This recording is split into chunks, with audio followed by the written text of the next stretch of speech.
తీసుకున్నాడు. ఆ జీతం ఎందుకు అవసరమా? ఇప్పుడు కేసీఆర్ ఒక టీచరు నెల రోజులు పోకపోతే జీతం ఇయ్యరు. నాకు దగ్గర ఇప్పుడు 2 కేసులు వచ్చినాయి. బీటెక్ వాళ్ళకు హాల్ టికెట్స్ ఇస్తలేరు.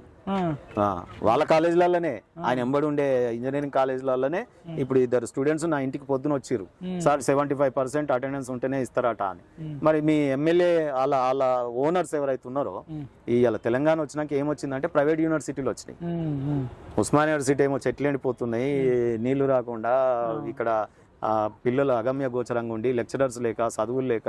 ఒకప్పుడు ఉస్మానియా యూనివర్సిటీ ఎట్లుండే, గ్రాంట్స్ లేక, సెంట్రల్ గ్రాంట్స్ కూడా తీసుకొని మ్యాచ్యూరిటీ గ్రాంట్స్ ఇవ్వకుండా ఈ యూనివర్సిటీలను ఆగమాగం పట్టించి ఎందుకు ప్రభుత్వ వైద్యాలయాలు విద్యాలయాలు ఆగమాగం చేస్తారు వీళ్ళు గవర్నమెంట్ అంటే?